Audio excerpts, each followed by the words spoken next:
que ya estuvo ayer en la Feria del Libro, pero quiero empezar contándoles una anécdota del camerino muy especial.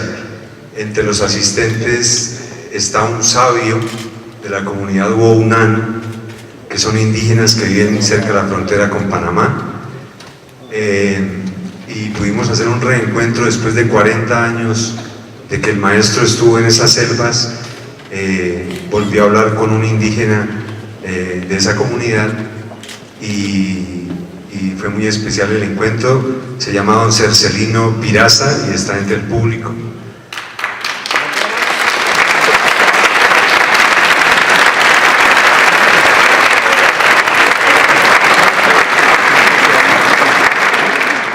Para quienes no lo saben, el maestro Leclésio dedicó el Nobel a narradores orales como los de esta comunidad y la comunidad embera, porque ese fue el punto de quiebre de su creación literaria, especialmente a un médico colombiano también de esa etnia que se llama Gerente Peña. Luego de la entrevista que tuvimos con El Espectador, el maestro me había dejado una tarea de averiguar dónde estaba Gerente Peña. Desafortunadamente, después de averiguar en 7 cabildos en la frontera con Panamá, ninguno da razón, pero le quiero dar crédito a Alberto Achito de la comunidad de Embera, quien se tomó la molestia de recorrer esas comunidades preguntando por Gerente Peña y llegó a la conclusión de que se desplazó por la violencia y está en algún caserío de Panamá.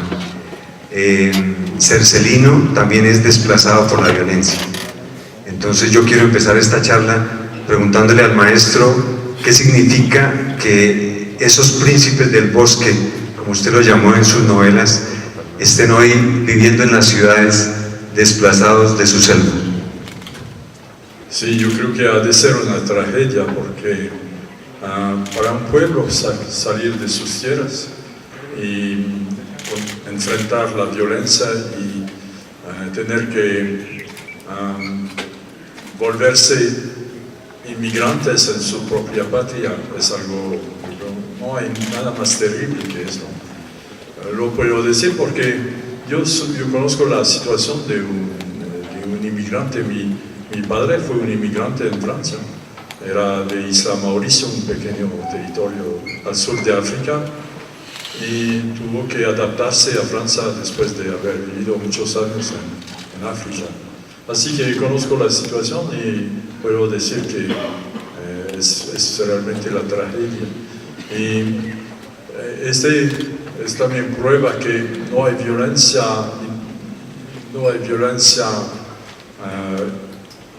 diríamos inocente. La violencia toca a todos, toca a cada parte de la población de Colombia e incluso de Panamá, pero toca también al resto del mundo. El desequilibrio que produce esta violencia contemporánea se siente en todas las partes del mundo, no únicamente porque es una violencia ligada con el tráfico de la droga, pero es también porque es una situación que es ligada también con el desequilibrio económico, la injusticia general y la necesidad de restablecer el equilibrio entre las culturas y las poblaciones. La cultura emberá, la cultura Wounaan y las otras culturas indígenas de esta parte del mundo tienen un papel importante en la historia mundial y son culturas que han sido ocultadas, maltratadas, pero que deben de acarrear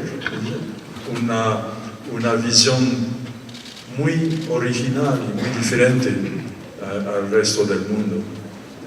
Especialmente la cultura emberá y Wounaan son culturas de paz, a pesar de historias violentas en el pasado. Son culturas que favorecen un bienestar en las comunidades y que tienen una manera de proveer un equilibrio entre cada ser humano, un equilibrio entre cada parte de la sociedad. No hay especialidad en estas comunidades.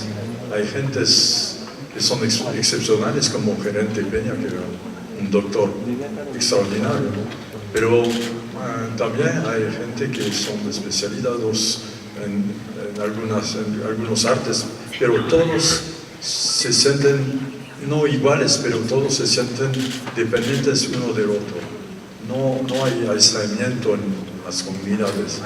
Y creo que este espíritu debe de ayuda a la realización de la paz, porque no hay paz sin intercambio, sin relaciones. Le decía yo, maestro, que pareciera que usted conociera a los Guajunani y a los Embera desde antes de conocerlos realmente, porque, por ejemplo, esta novela del diluvio tiene parte del mito que ahora Cercelino le estaba contando en el camerino, el mito del diluvio, y usted la escribe antes de que llegara un momento de quiebre en su producción literaria, y es que no encontraba cómo seguir escribiendo novelas, y viene a la selva, y en la selva encuentra la soledad, la espiritualidad, y como esa necesidad que estaba buscando. Sí, los mitos es una parte muy importante de la historia de la humanidad, y los mitos no pueden ser considerados como exteriores o como folclóricos. Es una parte que existe en cada ser humano, y que es una parte que no es secreta, pero es una parte que nos une, nos ata con un pasado muy lejano. Pero cuando uno encuentra el mito vivo, como en estas comunidades, es una emoción muy, muy grande, porque a veces da la impresión que uno está contemporáneo de los hindús del Mahabharata, o de los griegos en el tiempo en que se formaba la Odisea.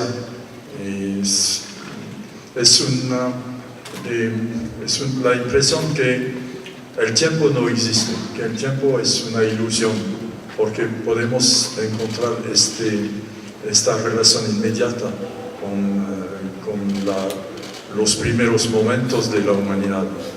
Y para mí yo soy escritor, entonces me interesan las palabras, y el mito utiliza las palabras de la misma manera que los novelistas o los poetas. Y precisamente es esto que me conmovió muchísimo cuando encontré por la primera vez la comunidad Embera en Panamá. Era este contacto inmediato con un pasado de leyenda y un presente de palabras. Esta reunión de dos temporadas tan lejanas. Si algo me impresiona de su obra es que no es un escritor común y corriente, en el sentido de que usted siempre quiso ir al origen, lo está diciendo, ir al origen, ¿cierto? Entender el mundo, conocer el mundo. Hay muchos escritores y muy buenos que no necesitan hacer eso para escribir novelas, pero usted quiso ir al origen. La fiesta cantada, Jai, que es donde está la historia de Clemente, de Gerente Peña, y todos los libros que escribió sobre México, la cultura maya, es un viaje al origen. Pero hoy regresa, por ejemplo, a Colombia 40 años después y encuentra que ese origen ya está deformado, ¿cierto? Esos libros que son positivos, son bellos, inspiradores, sus protagonistas hoy están sufriendo por la violencia. ¿Qué significado tiene eso para usted? Sí, así como hemos dicho, es una tragedia. Estamos frente a una tragedia muy, muy grande, y podemos esperar que el futuro cambiará la situación, pero es una fractura de todo modo. Esta fractura va a ser muy difícil olvidar, porque una guerra no es nada más un momento de violencia en la historia de un pueblo. Es algo que deja cicatrices y que hace sufrir muchos años después. Yo puedo hablar de eso porque yo soy nacido en tiempo de guerra. Mi primera memoria es una bomba que se cayó sobre la ciudad de Niza. Era una bomba de 1000 libras y yo tenía unos 3 años, pero sí me acuerdo del movimiento del suelo. Me caí en el suelo y me recuerdo muy bien del grito que salió de mi garganta. Eso es una memoria muy fuerte en mí. Y cada vez que oigo hablar de guerra, yo pienso a esta época, yo pienso a los niños que viven en esta época.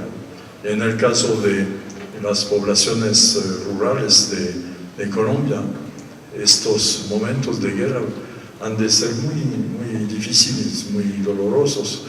Y yo pienso en los niños que se nacen aislados, que se nacen separados de su origen, como en el caso de los Embera, que ahora nacen en la ciudad de Bogotá, porque por la violencia no pueden estar en sus tierras. Es algo que no sé si hay una solución, pero podemos esperar que sí haya una solución y que sea rápida ahora. Y si hablamos de guerra y raíces, recuerdo ahora el africano, esa experiencia suya tratando de identificarse con su papá, pero también marcado por eso que le tocó vivir en Nigeria en plena Segunda Guerra Mundial. Eso, ¿cómo se refleja después, a partir de esa obra, en todo lo que usted escribe?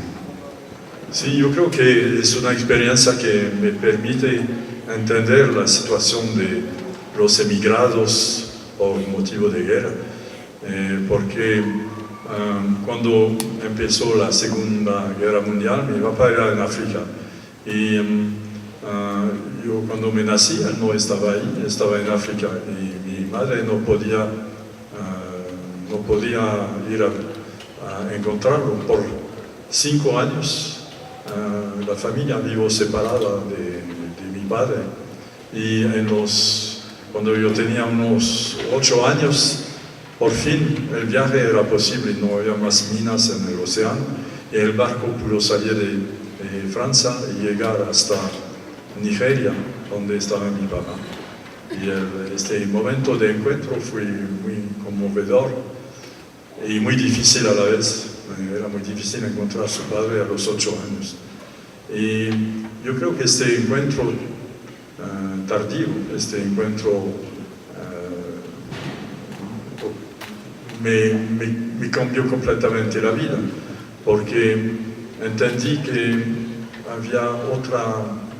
existía otra cultura, otro mundo, y que este otro mundo era un mundo que los demás pensaban salvaje y rústico y bárbaro. En realidad era un mundo totalmente civilizado, pero otra forma de civilización, que era un mundo donde la gente tenía otra manera de jugar, de comer, de vivir, de otras relaciones.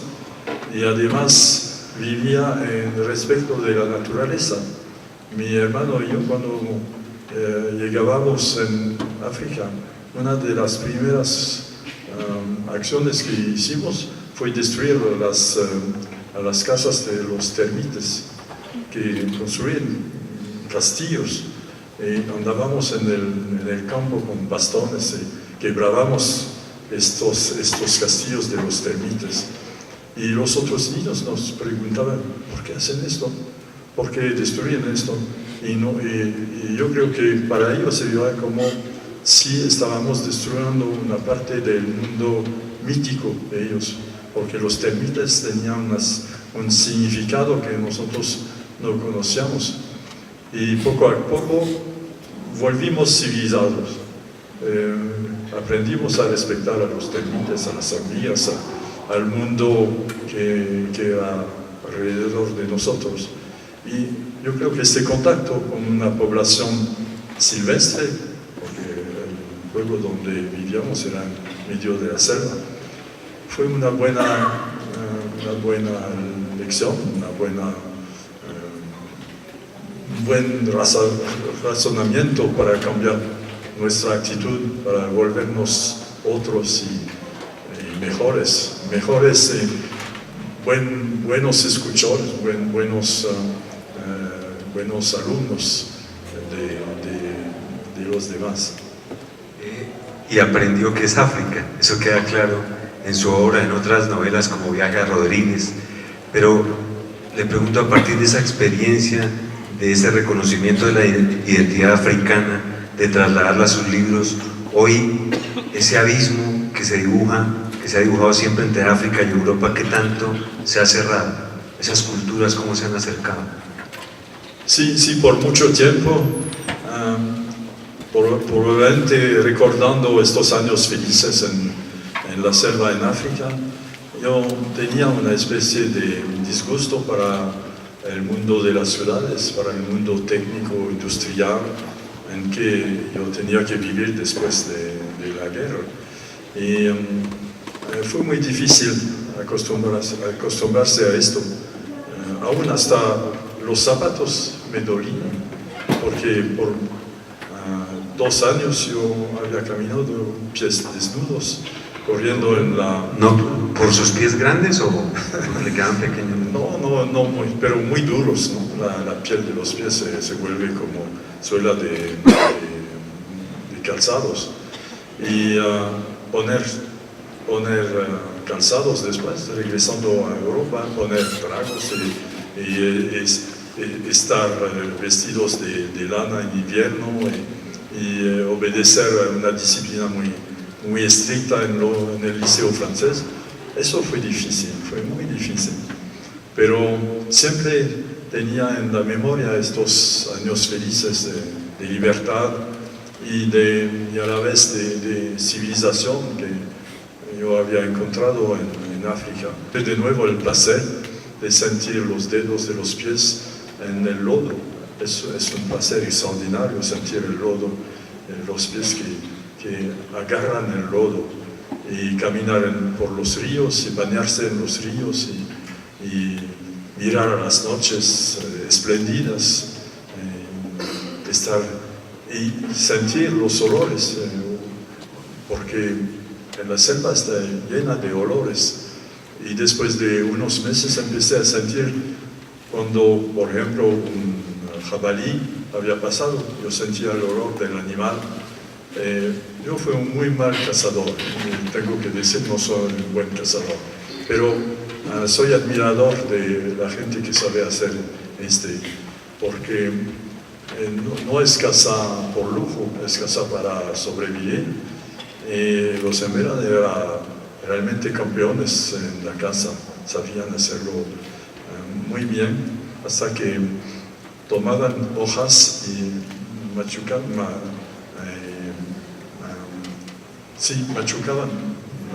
las hojas, mascaban las hojas para